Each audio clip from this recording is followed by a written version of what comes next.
Hello everyone! It is the start of a fresh series, a best of 5 for the grand finals of this Corsair Cup.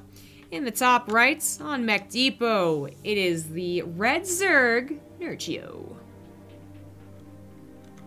Got to see this map for the first time while we're doing DreamHack Atlanta. It's kind of nice. Spawning here in the bottom left, we have the blue Terran player, HeroMarine. Now, I gotta give it to Nerchio for this one. I think he's just my favorite player for a lot of different reasons, but I do want to really say with no under or over exaggeration, just a plain statement that HeroMarine can totally beat Nerchio in a best of 5. Yeah, I believe it. I talked rather on the game on Catalina, the ZvT, about HeroMarine's strengths, especially in the ZvT matchup, but I also mentioned this, that he's not as rusty as I guess people expect him to be, considering that he doesn't, he's not really trying very hard to be like the pro gamer, like 100% 24/7 practice. A streamer that goes to school, really. I think they might have been like a break or vacation or something like that, and he puts a lot of work into it, but it's still not like 24/7 all year round like Nerchio's been for quite some time.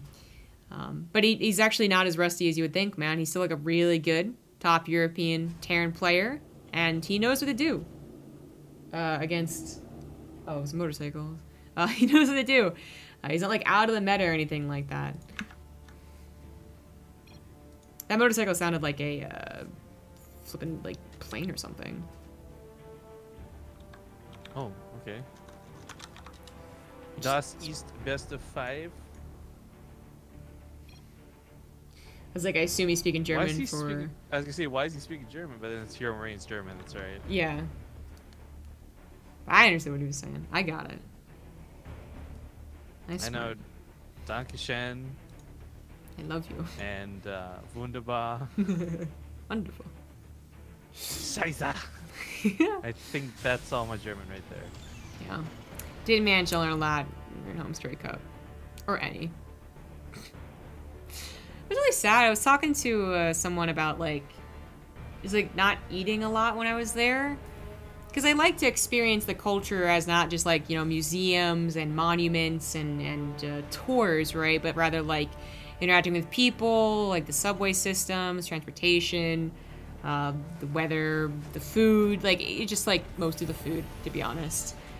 And we just didn't get much of that when we were in Home Straight Cup. You know, we got the one meal that they made at the house, and then we went to like Vapiano's, an Italian-American restaurant, the other time.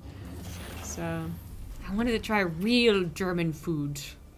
Especially if they kept on talking about their wonderful bread. Oh, American bread's so, like, what even is it? It's not even a real bread. White bread is delicious.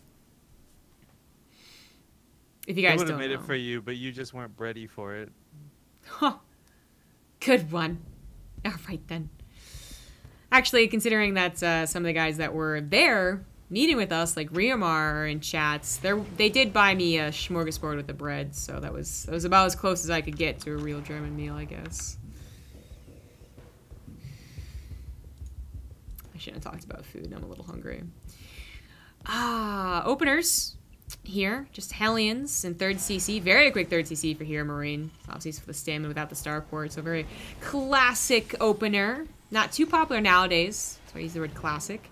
And Nerchio goes for, well, more, yeah, normal. Couple of Lings, a single evolution chamber, it's all Gucci. But Mech Depot, you said we saw it at the finals of Atlanta. Let's take a look at it again. I guess for anyone who didn't see it on BaseTradeTV in the last 4 days. But yeah, it's, you know, got the ramp going up to the natural, and then you have what is actually some interesting structure to the map, I think. Like, it's not just one big area in the middle, like it's such an Iron Odyssey. It has these pathways, it has these questionable 3rds and 4ths, like which one do I take, which one is really truly safe. So like for Nerchio, he takes this one, which I think is, yeah, I think is right. I'm just saying, like, they're a little bit far out there, and they certainly have just interesting chokes and potential abuse of tanks in the low ground, and just a lot of pathways. So I'm interested to see how this map plays out. Sometimes you'll get a map and it's just like, well, that's exactly what people are going to do every single time, like Proxima Station, for instance.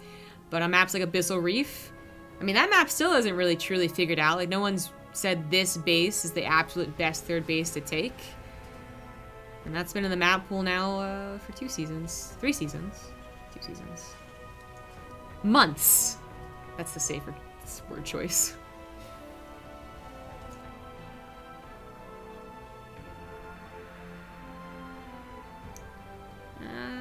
Very passive game here. I don't think Nerchio was able to scout that it was a 3rd CC, but just the lack of anything from a starport and any hellbat attack, I think kind of like you reach that point in time where you're just like, none of those things showed up, so I guess they went for a 3rd CC. Which also means he should know the timing of the medevac drop, which I guess is going to be around 7 minutes. And he will have, well, not much right now to defend against it, but just because he knows. He knows he doesn't have to. There is a Thor building right here. Cool. It's got these little guns on the side. You can see the screws going. Need a burrito. Do you remember the initial version of the way Thors would be made? How's that? You used to have to build them like a proxy barracks. Like, you'd have to build them out on the field, and the SCVs would build them back in their first inception-ized, I guess. Oh, you mean like a beta? Yeah, like the very first versions of the Thors. Sorry to disappear on you right there. I just got a call saying that they said someone came to my door and I wasn't home. And I'm like, I've been home waiting this whole time! Oh, that sucks. That's exactly what you're worried about. Like, I've been listening for it and everything. Nobody was at my door. Like, I wish I had better video proof. I'm really mad about this right now, but okay. We'll take it out later. Focus here on the finals. Yeah. HeroMarine made this attack a little bit faster, but it seems to be very rarely worth doing that to make your attack 15-30 seconds faster, but sacrifice the option of medevacs being there. Lucky for him, they barely came in time and saved most of his Marines. But they ended up attacking around 7 minutes, and Nerchio is absolutely totally prepared. And if HeroMarine can't do very much, then Nerchio will explode on 4 bases, 76 drones to Ling Hydra Baneling. It's too bad you can't bring like an SCV to the front line and help repair that Thor, make it yours. That would be an awesome option, but yeah. A little overpowered maybe, but yeah, that'd be nice. Of course, while HeroMarine continues to pester around the middle of the map, my bigger concern is that Nerchio not only just has a lot of map presence, but I'm looking at this insane queen count, 11. Like, there is not much that is going to threaten 11 queens when there's Hydras and Lings as the priority and just transfuses out the galore behind that. There are a lot of queens. I do like using some of these Hellbats the way he is. 9 Marines at a time is that bad for production. But yikes. Yeah, this creep spread is aggressive because there's 9 tumors coming down at a time.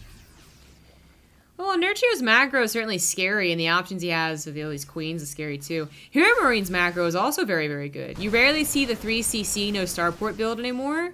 If anything, you see it like a 3rd CC after a starport, but it still delays it, you know, ever so slightly.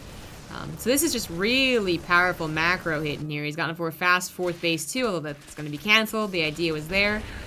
And he is just a fearsome army, even without that much splash damage. Finally getting those tanks in, and the Hellbats barely count. Nerchio is going to have to protect his 4th base and his infestation pit. A place to put that. He never started centrifugal hooks. Oh, that might just kill him. It's not going to be good, that's for certain. But the Hydras are still doing an okay job trading. Never mind, the supply plummets. I forget what I said. With all the Banelings disappearing, the Hydras were focused down very quickly next. And HeroMarine, as I said at the start of this game, can kill Nerchio.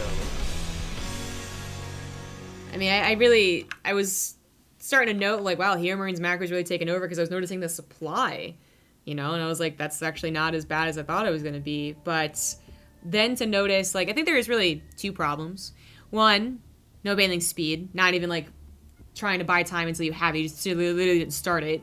But then 2, there just weren't that many Lings or Banelings as an option, you know, and a lot of the times it's just Hydra is not a good composition. Like, that's probably going to be blown apart by most bio balls. But it's the combination, the complication of Lings, speed Banelings, and Hydras that really makes it a scary composition. And Nerchio really was very heavy to one side rather than the other. I felt like I felt almost a warm-up game. That was weird. But HeroMarine just showcased some awesome macro. Well, I'm excited to see what map 2 has in store. Loser's pick and all that. It's always a good deal for comebacks. And Nerchio maybe looking for something a little more comfortable.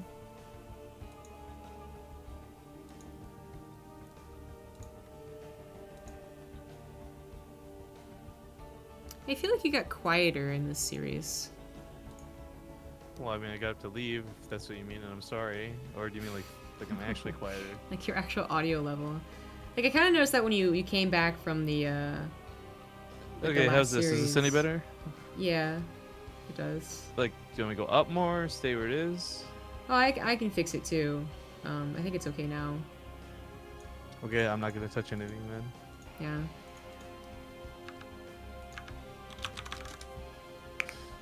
Okay, well, as Odyssey is the map pick, this is a bit more standard and a little bit nice for Zerg, I guess. But for me, I don't know if that was just necessarily forgetting the centrifugal hooks, right? Like, it sucked not having the 5 health, it sucked not having the speed. You know, it didn't get to connect to half the Marines. But for Nerchio, the argument then is like, if you know your opponent's focusing on more Marines, less tanks, less Marauders, less Widow Mines even, like, should you even bother with the Hydras? I mean, they are really good units that are great at fighting, but maybe it's still the banelings that really matter the most. I think it is. I really think, like, I said the word complication because that was the best word I could use to sum up the scenario of dealing with Ling Baneling Hydra, but I really think it's a good word. Like, it's not just Hydras. Just Hydras is easy enough. Just Lings is, well, sometimes difficult, but the point is, like, it's everything combined together, and I feel like there's more than a few ingredients missing.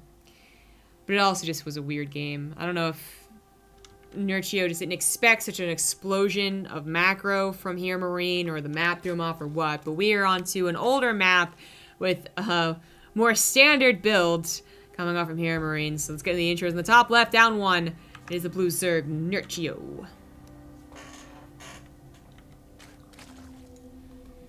And of course, his opponent, spawning opposite. He's red, he's Terran, he's German, and he's up 1-0. It's HeroMarine. Yes, putting his barracks at the front. Some Terrans have been adopting, like what we saw Cure do first, 2 racks into a faster macro game, really just faking the Zerg player out, whereas of course a lot of other Terrans are still going, you know, hard on the 3 racks, but it looks like it's even less than a 2 racks. It's just the 1 at the front and then a regular command center timing. How odd.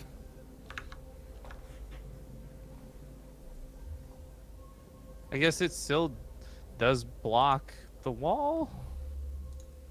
Yeah. And I was expecting, of course, the Marine to pop out. You can actually pop out 2 Marines and then lift the barracks if you're really confident they're not doing anything. To try and kill the Overlords. Well, I guess, yeah, with everyone assuming Reapers are the case, it might just get you a free Overlord kill. Who was it? We were casting somebody yesterday. They kept losing Overlords early on. Or maybe I'm thinking back to Atlanta. My brain's still a bit of mush. Yeah, mine is too.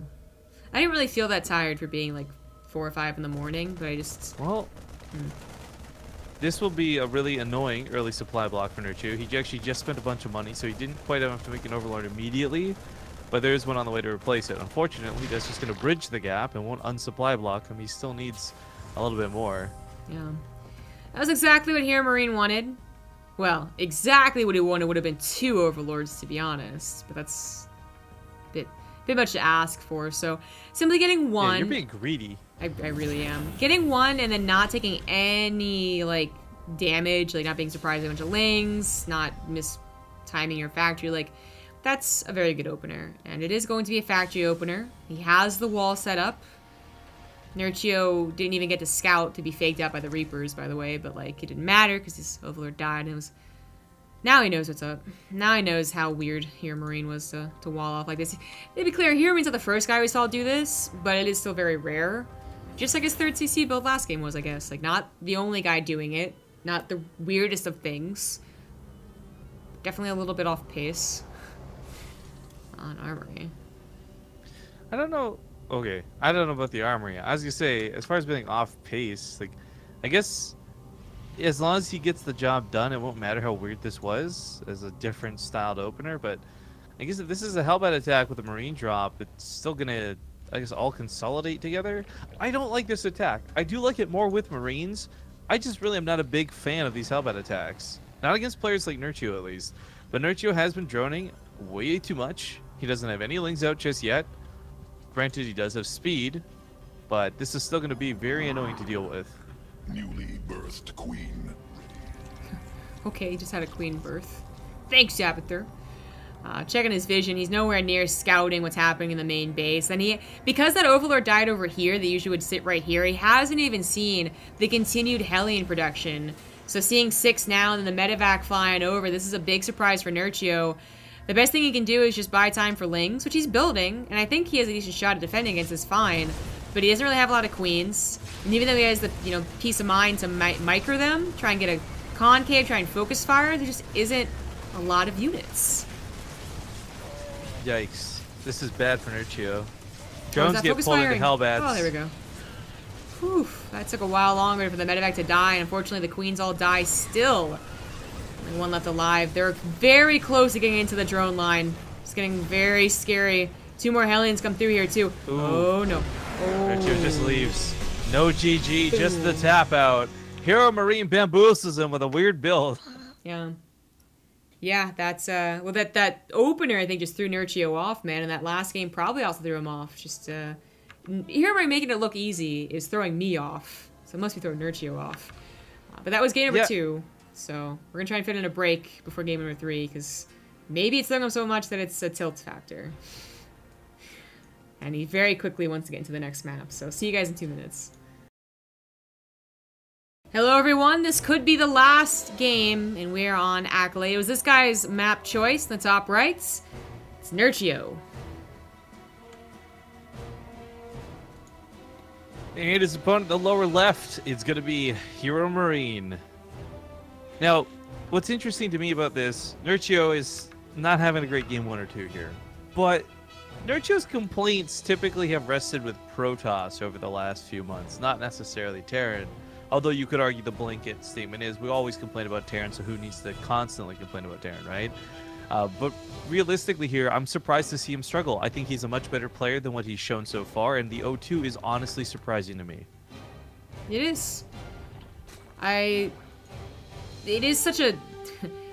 The engagements were so quick as well that I really am afraid this is probably the biggest blow to your mentality. It's not just when you're down 2-0, but when the games are as over as quickly as they were. Usually at least you feel like you're more evenly matched if there's a couple more battles, but to be just really one and done both times, one with a much bigger force, the other one's a smaller one, but still one push and done is not gonna feel very good. But Nerchio, I mean, yeah, he's got his complaints, and he's certainly got his tilt days, especially against Protoss some of those days months ago. He also is not one I would say is always broken by his mentality. Like, he has certainly brought back 2-0 losses to a 3-2. Well, is this a CC first? It was. Oh. Do you think, because this is the Nerchio's pick, of course, coming back to that, do you think you picked it because it's a longer map? Do you think you picked it because there's a more safe, like, natural/third? What do you think the reasoning was? Like this was the pick? I'm not really sure. I haven't seen Accolade enough to determine what Zergs are liking about it, or what they're not liking about it, or anything like that, but... yeah, I don't know. Anything that HeroMarine did in the last 2 games, you could do an Accolade. There's no difference there. The interesting thing is we haven't seen Accolade enough to really tell you guys whether this is Zerg favored, Terran favored, etc. But what we do know is the last map pool was heavily biased as Zerg favored, and not by 1 or 2 people, but by a majority of the player pool. So it's just really interesting to me that Nerchio wouldn't go for one of those maps over the new one. Yeah. Unless this one really truly is good. He did try Odyssey, but then HeroMarine just snipped that in the bud. So, I don't know. Acolyte, we haven't really even seen the TVZ dynamic on this map yet. Like, you know, the whole, like, where do they exactly attack into, how the expansion process plays out. I've seen out third base over here, maybe fourth base over here. Well, actually, fourth base should be over here, shouldn't it? But we will this time, hopefully. HeroMarine goes for a CC first into a 1-1-1. It's still CC first, so again, like an older school build, very macro-oriented. It's got a Reaper scouting a little bit. No fear of losing your overlords this time, Nerchio. And that's Reaper to not scouts much at all. It should try and check the third. Or it might just assume he saw nothing, so there is nothing.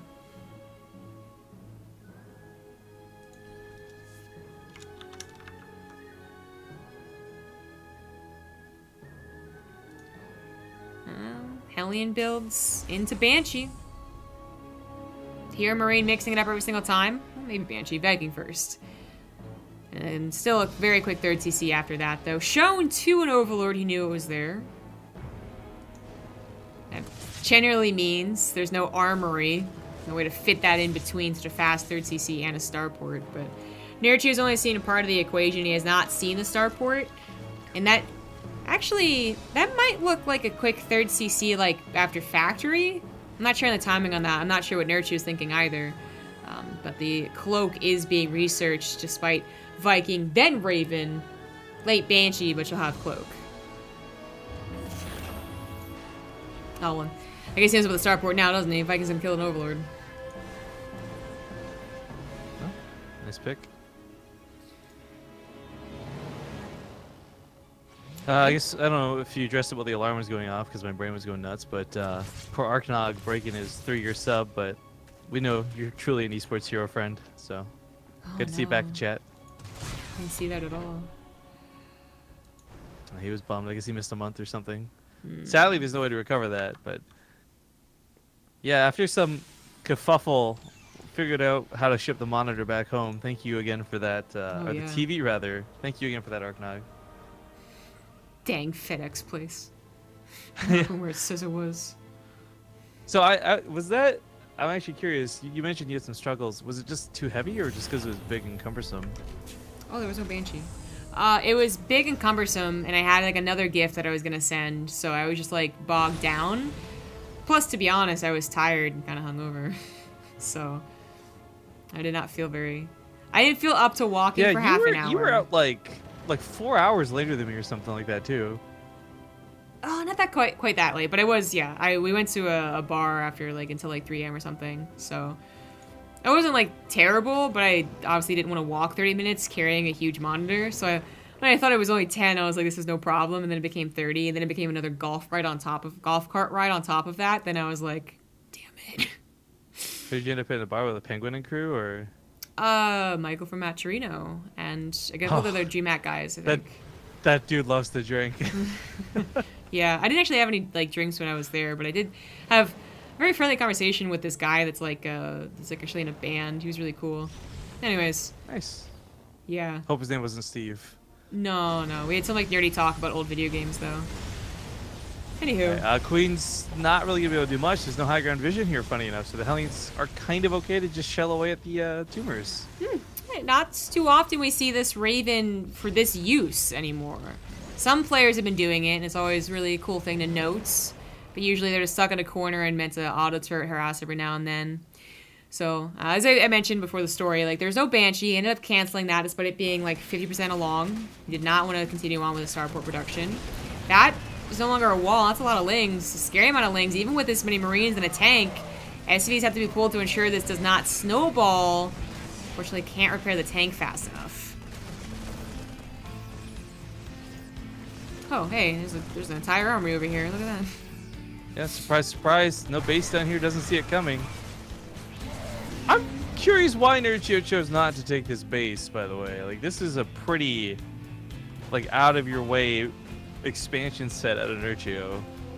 Yeah, but we've seen similar patterns on other in-base expansion maps. Not Proxima, which is the most recent, most popular one, but, oh, I can't think of any of the names right now. There was another one that was like a dark purple that was super, super obnoxiously large and big. I can't think of any others right now. But I know this is not the first time we've seen someone push off. Oh, Vani Research Station. There we go. They would push off getting the natural for a long time. Yeah, that's actually true.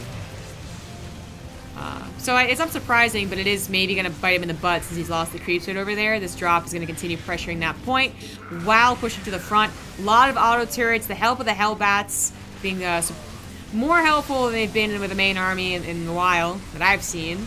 Cleaning up a lot of these lings. Man, loving that auto turret.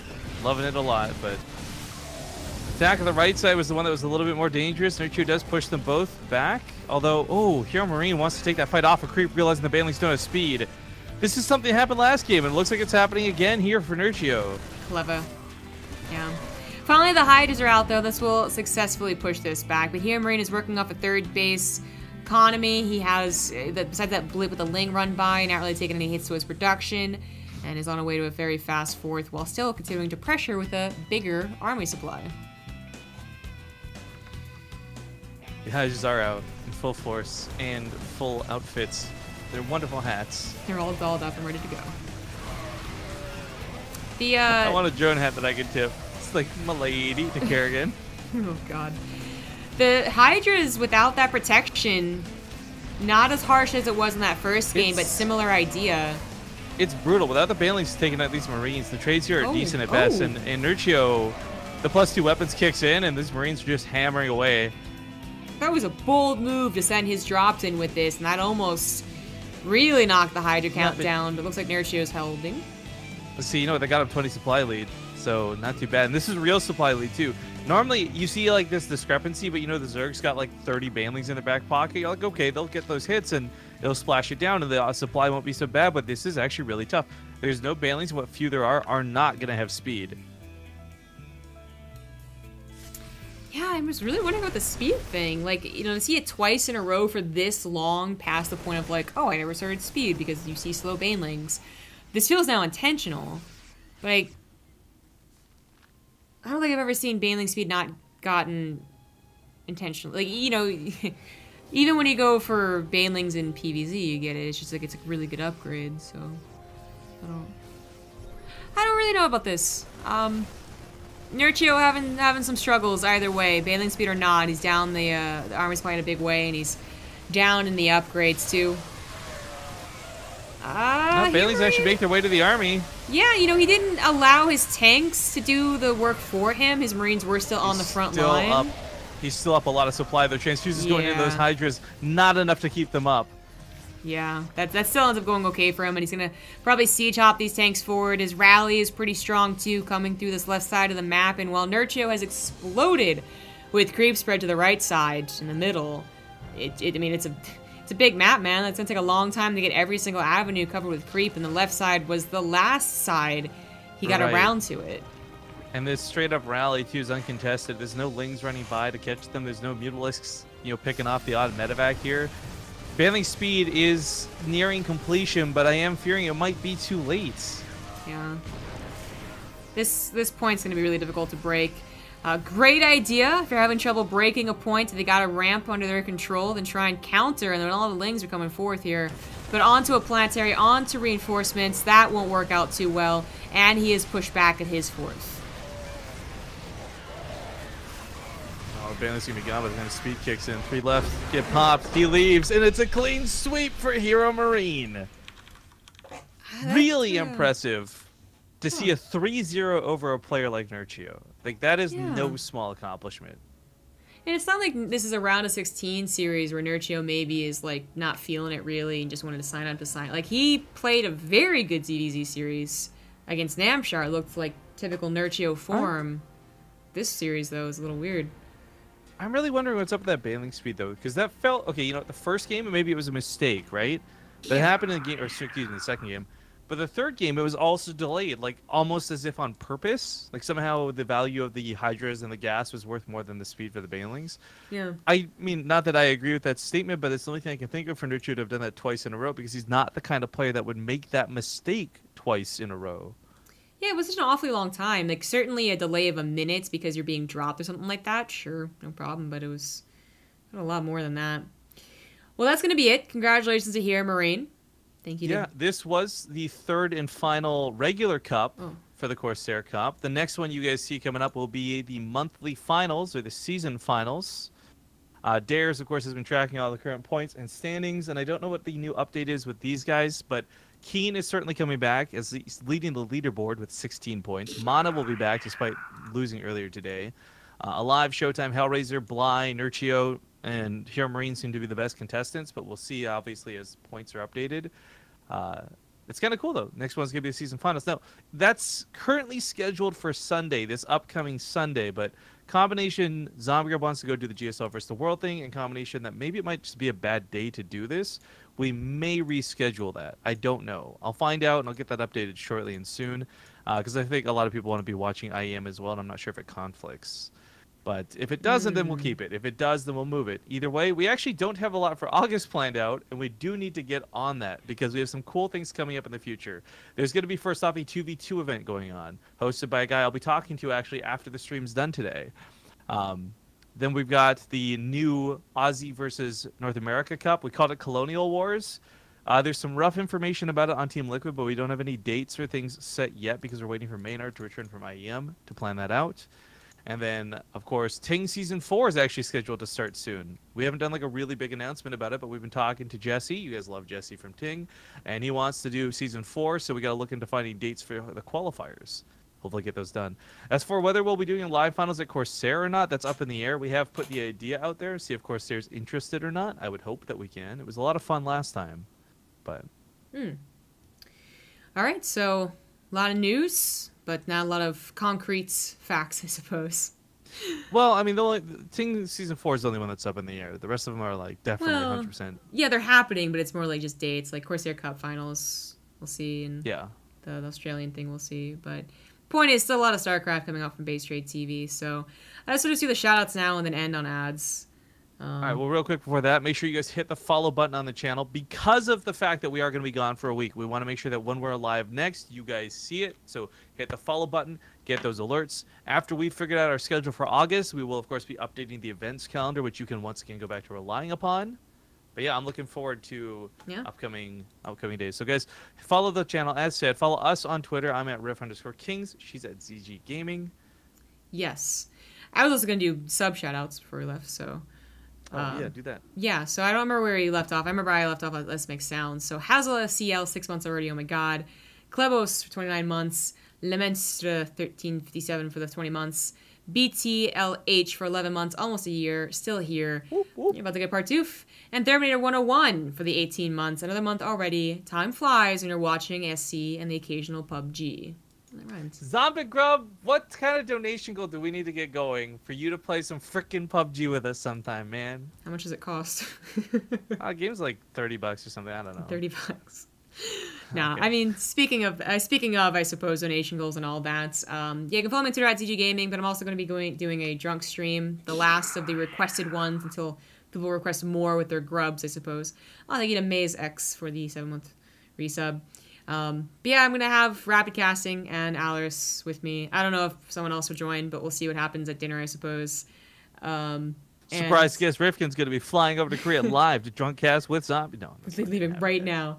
But yeah, that'll be fun because we'll be in person. We'll just, be drinking. And the last time I had the drunk stream with Rito was really, it was pretty chill and casual. So looking forward to that, as you guys should too. I brought up donation goals because my flight back home from Toronto is actually more expensive than I thought. So I figured I'd throw it up there in case you guys wanted to throw some money. But if not, it's just flight from what? Toronto, because I actually fly back to Toronto when I go home first. Oh, so you go to Toronto, then to... Yeah, exactly. Okay. Yeah, usually it's $100, but now it's not $100 anymore. So that was my bad. And this drunk stream is really just for you guys and the guys that bothered to put all the grubs into it before Revlo died, I suppose. Even though I've transferred them, that's a whole other thing anyways. I'm also going to get new emotes soon, which I'm pretty excited about, but maybe soon TM type thing. And yo, go throw some fucking bucks, guys. Yeah, that's... Hashtag save Zombie Grub.